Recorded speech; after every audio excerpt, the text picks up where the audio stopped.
Okay, folks, she is back. We are back. It's a tough subject. My name is Dennis Gillan. I run a small foundation with our aim is to be a big foundation, the Half a Sorrow Foundation. We get our name from a shared joy is a double joy, a shared sorrow is half a sorrow, and we're celebrating the return of Jessica Seel. Jessica, we missed you. We had a couple episodes without you, a couple guests. Where you been? What have you been doing? Well, Dennis, I've been busy, been all over our state. My new gig is getting busier and busier, but getting to meet a lot of great people and even talking to some legislators, which is crazy. I never thought I'd be doing that. And just loving life and trying to do things that keep me happy and keep me motivated, right? Well, in your new gig, do you touch on suicide prevention? Well, it's funny you say that, Dennis. Yes, I do. Because suicide prevention is a part of public health. And as for some of you guys that don't know, in January, I started a role as the executive director of our state's public health association. We did not have a strong presence in behavioral health and suicide prevention. And I have to tell you, I heard something interesting. There's some misunderstanding, which we always think about this way, or some people do, that behavioral health is not public health. And I'm curious as to why we would look at public health in a box in our state. Well, coming from the outside, I was a pharmaceutical sales rep. Then I got into this from the outside, public health as a whole. And give me like the very gentleman's, dumb it down for me, please, definition of what is a public health item. Like, COVID, that was a public health issue. Yes, yes. What makes something a public Well, health issue? anything that threatens the health of the public. Public health is health care for the people by the people. So when we talk about, and this is interesting, really educating people, when I say public health, people automatically go to physicians and nurses and what All we right. traditionally think of as Physical health. health. Yeah, Right, right. yeah. But they don't understand that public health can be supported and impacted by communities, and it oftentimes is, by other folks that are supporting individuals, not just clinical, which is what we think about when we think about healthcare. It's so dynamic, it's multi-layered. If you have a good public healthcare system in your state, then you're going to have a very healthy state from all different aspects. You hit a nerve. I took off my glasses because I'm about to go on a rant. I lost a Do it. grant. I applied for a grant. And one of the reasons I got back to you always know when you lose a grant when they go, thank you for applying. Right? Yes. That first line, But you're like, thank you. thank you Great. for applying. And it's not congratulations, you've been selected. So thank you for applying. We received so many that, and then they said something that they gave like direct reasons at the bottom. And it says the issue does not impact a great portion of the population. And I wrote back, I never do this, but I was so fired up. On that very day, there was a young lady, I found out from one of my funeral director friends that a young lady who was 12 years old took her life. And it impacted that school. So I wrote back, I said, on average, you looked at the raw numbers for suicides, 48,000. But what you don't know is you take that 48,000 and you times it by a number, whatever the impact. So it's hard to know per individual, but the average is 135, they say, are impacted, 6 immediate, whatever. And then I just said, today there's a young lady who's being buried and she went to a school of 500. How many people do you think were impacted? And I blasted them. I shouldn't do it. I didn't blast them You should. like, screw you. I was raising the issue saying, I think I wrote back, it doesn't impact that many people. And I wrote back, the first line I wrote back, I said, I wish that were the case. And then I gave all those stats about, and all that stuff. I backed it up with data, and then I backed it up, 48,000, they say 25 attempts, that's 1 million people right there, right up Hmm. that 50. And I was just like, boom. And I sat there for a second, like, do I send it? Do I send it? Because one day I'm going to reapply. I And I hope you sent it. did. Oh, Yeah. I hit send. I bet I'm you didn't hear anything back though. No, but you want to hear a little cheater's code here? I have a program that a lot of people have these programs. You could tell how many times somebody opens up an email. You could see it. It's marketing. And folks, if you don't know that, it exists. It existed 10, 15 years ago. We had this thing called Yes, where you could tell how many times people open it. If you're in sales, you want to see if this deal's going through and how many people opened it. A lot of people opened that rebuttal email. I saw it. Good. Yeah. I want to let them know it's a public health issue. Well, and also it can be a generational issue. So you lost your brothers. I lost my father. My father died in 1992. There was poverty, there was loss of job, there was suicide attempts, my brother, and there was, I dropped out of college and all teen pregnancy, all of these different things that radiated from that one loss. So, okay, it's suicide, but look at all these other factors that came to play that would have not existed if there had been proper systems in place to care for my family post my father's death. And if there had been proper systems in place to identify my father's issues and truly treat him. Yeah.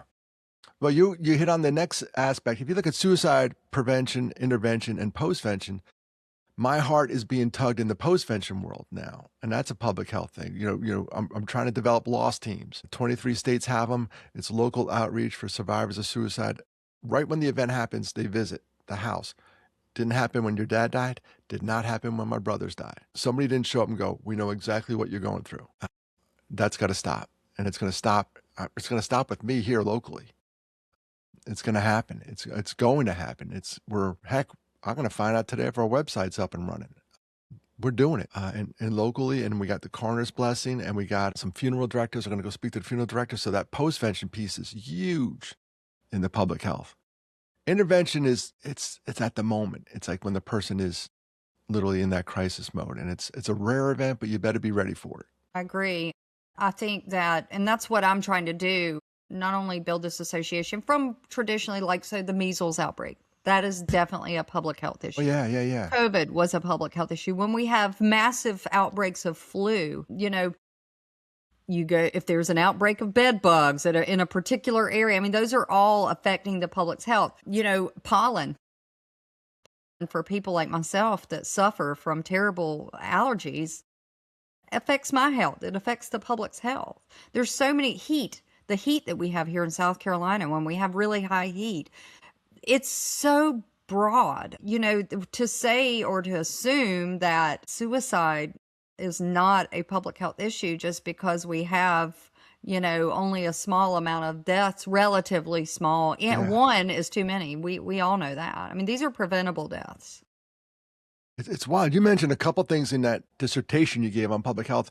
Pollen, they don't tell you about that. I came from up north. Don't hate me, but when you move down south, they don't tell you about the copious amounts of pollen that occur. We're taping this towards spring, and stuff is blooming. It's unbelievable. You could literally see it coming out of trees. You could see it when the wind blows. You're like, oh my gosh. And the stuff you see is only a portion of how much is out there. You can't see the real small stuff. You mentioned heat. I lived in Chicago for a while in the upper Midwest. They don't do heat very well up there. And when I was up there, they had a heat wave, and it killed a ton of people. The morgue was so overrun, they had to get freezer trucks at the city morgue in Chicago. And you can Google this. They had nowhere to put the people that died. A public health issue. Measles, South Carolina, we're like ground zero for that. The lack of immunity. And then suicide contagion, which is a word that, there's one, then there's two, and there's three. You hear these little pockets of schools.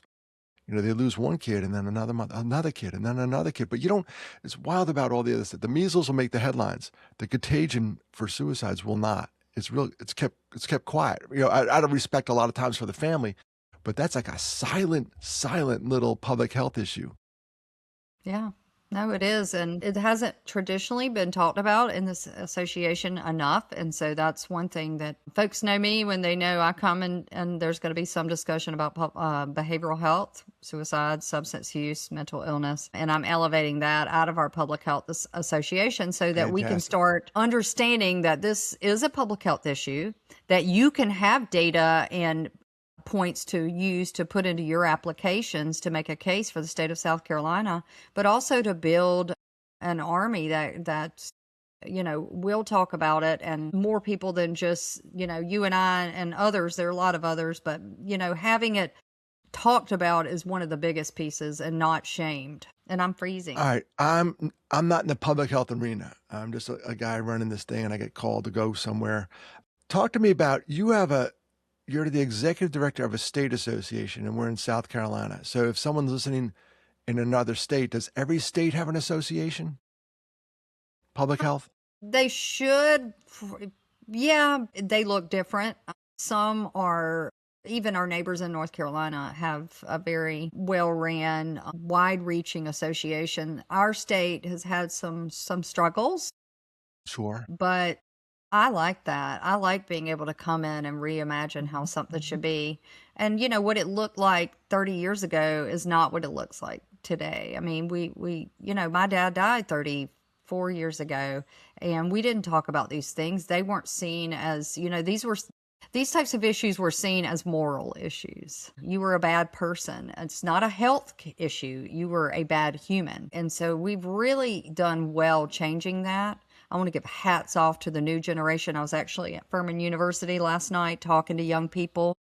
And guess what, guys? These young people did not have their phones on and were not whispering to each other. They were intently listening to what we were talking about, which was sexually transmitted infections, behavioral health. We don't think they go together, but oftentimes we know when folks starting behaving a certain way, different things come into play, different public health issues. So you're looking at alcoholism, drug abuse that will come out of that, promiscuity, or having multiple partners. This breeds depression, which then could breed into suicide ideation. And so they all link together.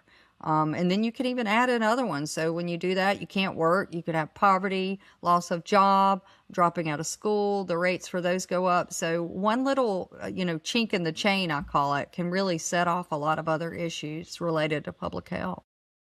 You're so right, because when we do prevention work, we talk about, a lot of times we talk about the risk factors or warning signs, and 3 buckets, I put them in as talk. People will talk or mention it or text about it. Behavior is one of them. You'll notice a change in behaviors and risk taking and, devil may care attitude and stuff like that. I was one of those now. I mean, I went through what I went through with my dad, and then all of a sudden I dropped out of school. I was partying all night, staying out, literally walking out the bar with the sun up, letting, people treat me however they wanted to. Depression, losing job after job after job, trying to run away from my problems. I mean, Yeah. these were all things that I dealt with, and they're dealing with them with the mind of an 18 and 19-year-old. Oof.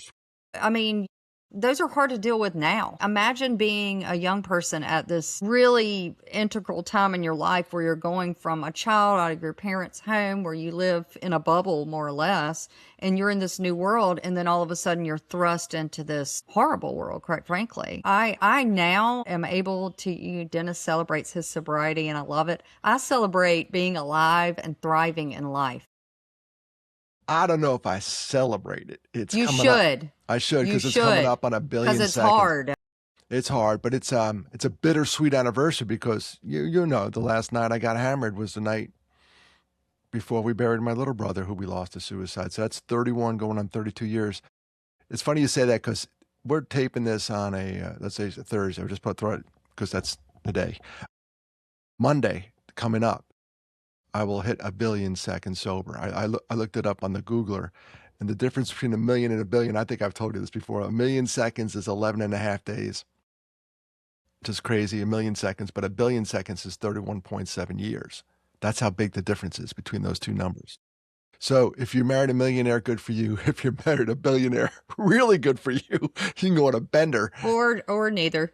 Or neither, yeah, exactly. Or you marry a guy who runs a foundation that does suicide prevention, and you live. Quality over quantity. Exactly, Okay. you do, and you live happily because you're doing the work that you should be doing. Yeah, I mean, we both have things to, and that's what, when I was thinking about, when I talk to young people, and even parents, I can't even remember. I feel like it was yesterday, the day before. Somehow someone was telling me about a child that dropped out of school and we're doing this, doing that, and partying and having fun. And I was like, don't give up on them, though. I'm glad that I did, not that I've not done foolish things in my adult life, because trust me, I have. But I'm glad that I made a lot of huge mistakes when I was young. I used to really beat myself up about it, but I'm like, you can kind of get away with it then because your brain is still forming, and especially with when we had all kind of crazy things going on in our life. I'm glad I learned at that age. But I mean, it is, if you have a young person in your life and they're not living up to your expectations or what the world tells you they should be doing, don't give up on them. You coined that phrase earlier. You're early in this podcast, probably season 1, episode 1, post-traumatic behaviors. And I use that all the time now because I actually use it I to, didn't coin it, my therapist did. yeah, I know it's out there. Let me give her credit because she's Yeah, amazing. and then she did all the work, and someone else probably said it, and she heard it at a lecture. But it's Yeah. I've used that a bunch in my own head just to give myself grace Grace. for the stuff that I did, and it helps shape you to become the person you're heading towards. I tell my kids, if you're gonna fail, do me a favor, fail fast. Do it quick, do it early, go out there and blow it out. But come around and don't die. We need you, but make the mistakes early in life, and you'll learn from it. I'm gonna brag a little bit. I have a young son. Golly, he was born in '97. What's that make him? He's not young. He's gonna Young to us, young to us. 28, gonna turn 29. Heck, I'm so proud of this guy. I don't know. He hit rock bottom, but he's lost over 100 pounds on his own without a GLP-1, and he's working out. I talked to him yesterday. He's like, I just got back from the gym. I'm like, wow. Everybody loves a good comeback no matter who you are. You could be my kid. You could be a total stranger. I just freaking love it. I love when people, it's the hero's arc. It's every movie we've ever watched. The hero was here, and then this happened. They're down here, and then they're clawing their way to get back up to here. And usually you end up above it where you were because you're better off for the experience. No, I agree about the comeback. I mean, it's kind of cool, you know? I mean, for a long time you live with it like it's this. For me, I live with it like it was always on my back, like, you don't deserve this because of these things. And Yeah. then to And your the suicide point, in the family will do that to you. yeah, and why? It doesn't even make any sense. It doesn't even. And now yesterday, they said if you want to tell a personal story when I was doing this panel, and I felt like I said, listen, when I was your age, because people see you up on a stage, and I'm not there. You're not knowing why I'm coming, right? You don't know anything about me. Some folks would know you're there because, this is your experience. Sometimes they do for me, but in this particular situation, they did not. You're up on the stage, you're dressed up, you're coming from this person of, this is my experience, this is what I do. And then you have this human moment, and you always see people's face change. Like, oh, and by the way, I just want you guys to know this is why it's important to check on the folks that are around you as a young person, because when I was 18 years old, this happened to me, and I hid it. People didn't know. I mean, they knew that I'd gone through that. They didn't know the depths of what was going on inside of me. And now when I talk about it, a lot of people that knew me then were like, I really didn't know that it was that bad for you and you were feeling these ways, because we didn't talk about it. So I wish somebody would have said, I mean, let's just go to dinner. We don't have to go out and party. I just want to know how you are. And especially someone that I had a lot of respect for, that I could trust. And nobody did that, Dennis. Nobody did that. And that makes me sad. That is wild you said that, because I was talking to a college roommate of mine, a friend of mine. I met him in 1981, so we're old, and 45 years. And I was telling him about, after my brother Mark died, I was junior year, and then I went on a bender, and we were just talking about stuff. I said, dude, my head was up my rear end. He goes, and we lived together. He goes, dude, I never thought about that. I never thought Yeah. about that. Yeah. And I had to admit to him, look, I never thought what you were going through either. And by the way, I'm transitioning from I love your story to I'm getting mad at you, because the university you were speaking at, by the way, is 5 miles from my house. You got I was asked to come. I was not I did not put this together. You could still let me know you're in the arena. Well, don't worry, because I'm mad at you because you're going to be joining my association so we can elevate this as a public health issue. I didn't know that was coming. All right. I'm See how that works, folks? Yeah. When somebody starts coming at you, you come back at them. Okay, I'm not mad at you anymore. I'm good.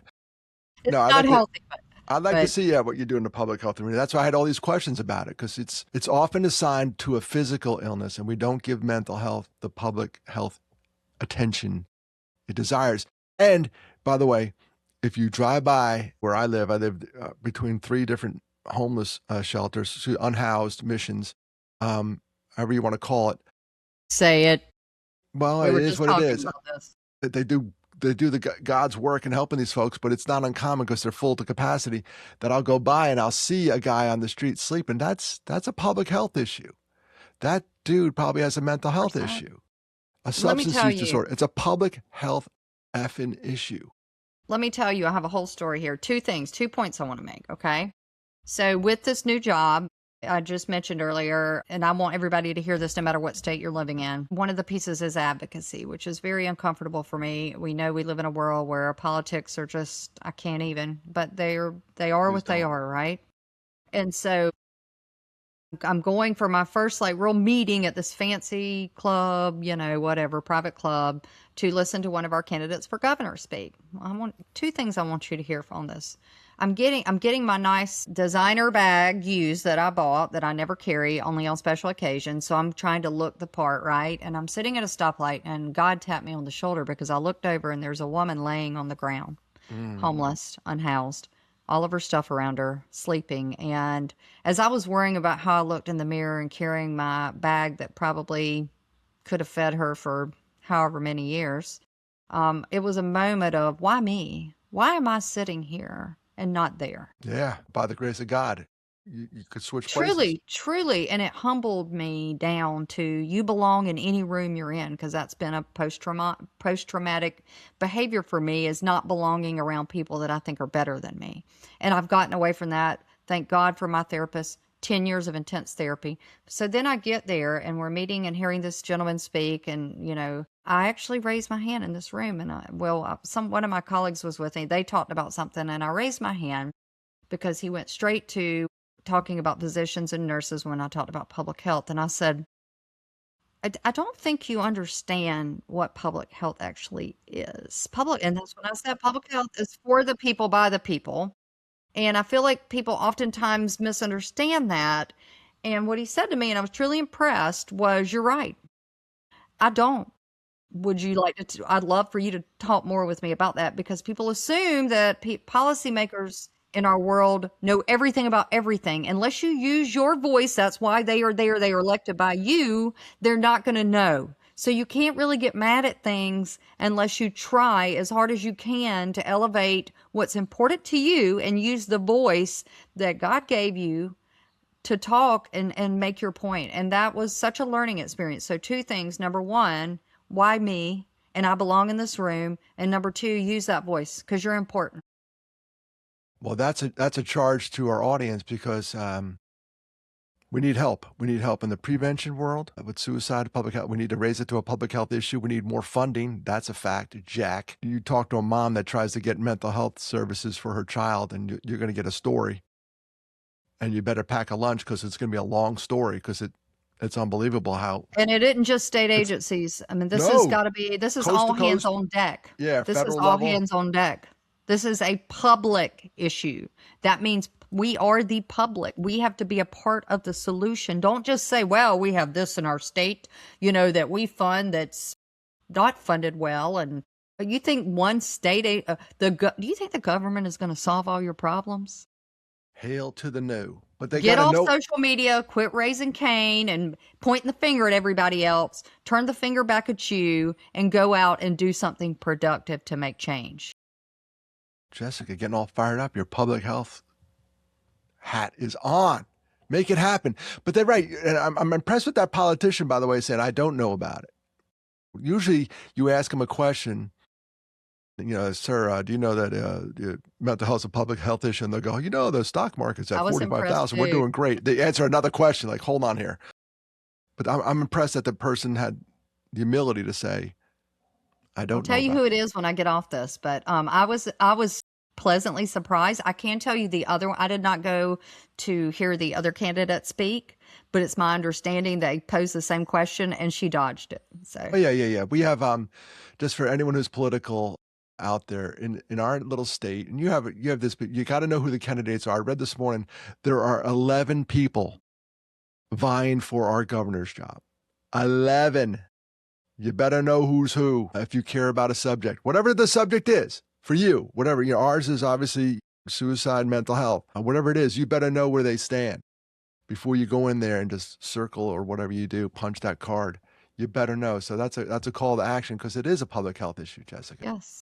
And if you feel comfortable and you have a story, tell it. Stories give that human aspect to things. I can say we can show data points. Data points are necessary, don't get me wrong. But a data point is a person. So, Dennis, you and I have been involved with our state suicide coalition. Mm-hmm. When we go in there, they talk about, we had this many deaths. Well, I think it was a time before when I was there, I knew 2 people that died from suicide. I knew 2 of those data points were people I knew. And that made it harder to listen to than just, these ambiguous numbers that we talk about, which again are important, which a lot of people point to, but it's really important to hear the stories behind those points. That really can change things. I love when organizations take, data sets and they turn it into like real life things. There's a group called Active Minds, and they'll look at how many suicides are on campuses, and they'll put these backpacks on in the rotunda of the campus. So let's pick a number like 800. They'll take 800 backpacks and spread them out. No, those are, there's no students there. One year at our state, I was working with the good folks at the American Foundation of Suicide Prevention, NAMI, and Mental Health America. All 3 organizations got together for Advocacy Day. Yeah. And we I average think it's around, coming up in April or yeah, May is National Mental is Health Month. Behavioral Health. Yeah, yeah. They had a small version. They're going to do it again. They actually had we had these stairs behind us where you speak. There's a podium and there's stairs. And we average about 850 in our state lost to suicide. They took 850 pairs of shoes that they were going to donate to like a home, but they gathered them up over the year and they put them on the stairs behind you. What a visual. It was a strong visual about there's 850 people that are not here. Not in those shoes. That could be here because of a mental health issue, and it's a public health issue. Don't think it doesn't impact us. And then you take that 850 and you times it by 135, which is the number of the people impacted. Right. And then if one of those 850 worked It's at a a major ripple. worked at a major corporation, they got impacted.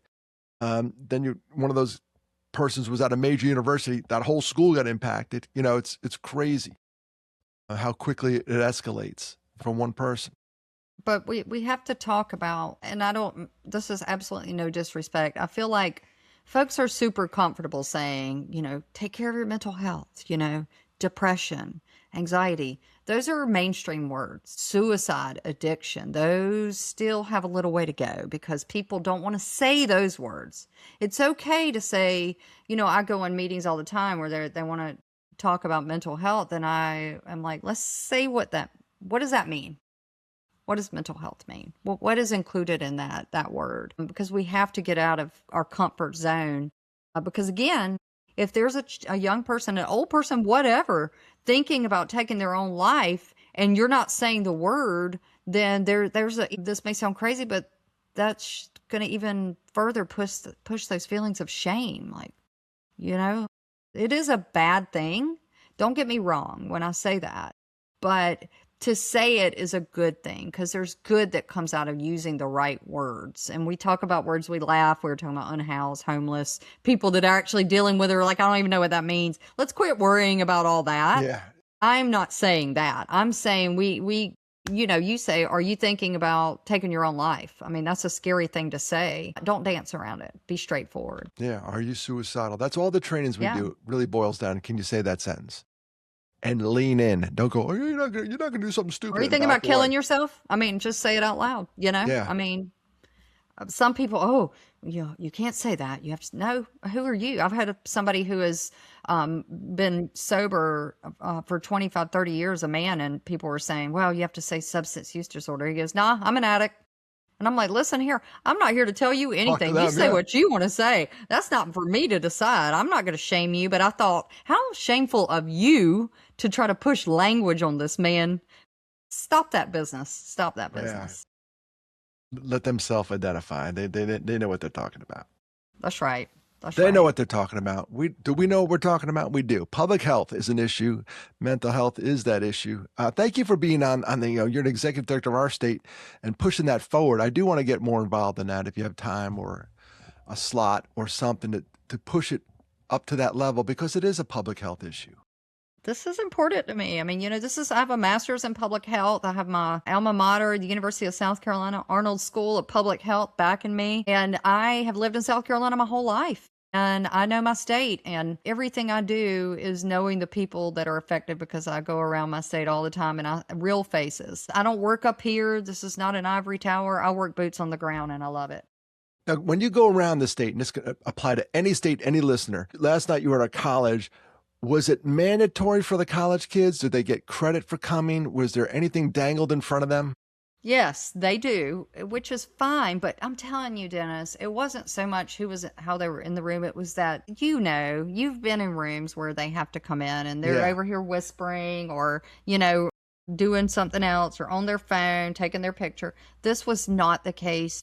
They thanked us so much for being there. They were truly engaged. We were talking about Narcan. I said, how many of you guys have Narcan or familiar with it? For folks that don't know, that's if someone is overdosing, it's literally, it doesn't provide anything but breath and life. And a lot of them raise their hands.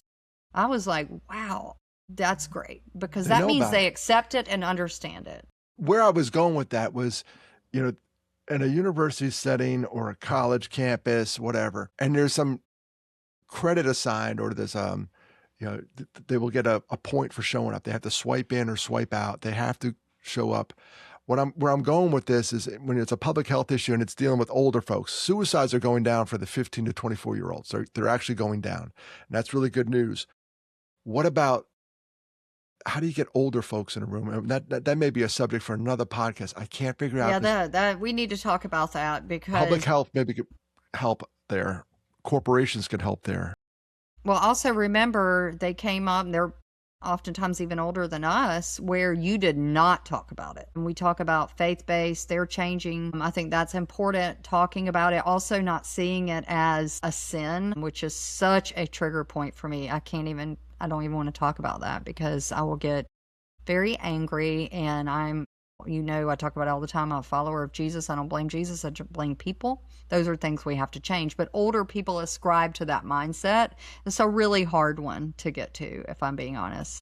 Yeah, and it's you said a word there. It's interesting, because I had in my slide deck when I started speaking, I had a trigger warning, and it said, "Hey, we're going to talk about suicide," and I've been properly coached. That's now called a content warning, because trigger can be triggering if you think about it. And suicide's 54% of worth a firearm. People use a trigger. So I'm like, probably not a good word for your subject, right? Exactly. Right. And I thank that person. But we can laugh a little bit about tongue in cheek, instead of getting all mad and then go, okay, boomer. I just said, that's actually a good suggestion. And I changed the slide right then and there. I'm like, perfect. Because I don't like it. I don't like it either. So it was perfect. So words sometimes do mean things. And I'm going to bring up a word right now that's going to mean something. Goodbye. We just hit over 30 minutes talking about suicide as a public health issue. And we can go on for days. So you're doing your job as the executive director. You're pushing it on this podcast. Look at that. You had one good meeting. Now you're on a podcast talking about it. You're a good advocate for it.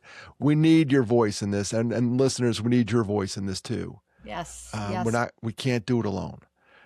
We have, the state agencies are working on it. Don't depend on them to solve. They're a cog in the wheel. Yep. Charities are working on it, like mine, 501c3s, part of this national charity organization called NSPAN. We'll talk about that one day. We'll bring on some folks to talk about that, because we're all connected in some way, shape, or form. So, Jessica, thanks for pushing that issue today. Thanks for bringing it up. Thanks for all that you do on the public health issue. And anyone out there, if you're on the fence, let Jessica push you over the fence and get involved. Come on in. That's right. Come on in. The water's fine. And that's right. It is. And we need all the help we can get if we're going to prevent future occurrences of suicide and help those who've been impacted. That's a fact, Jack. And if we do it right, postvention is prevention. We can't say that enough. And on Monday, I'm going to wrap it up here right now, a little plug for myself. On Monday, 1 billion seconds sober, I'm going to go out and get hammered.